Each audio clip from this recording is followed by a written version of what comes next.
Guys, para naman tayo supay ng simento. Ito parang ngayon ang paskasa. Ang daan. Palusong guys na motor.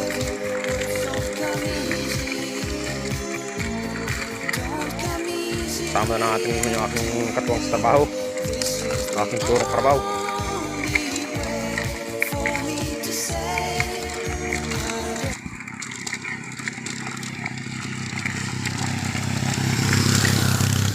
Hirap up yun ay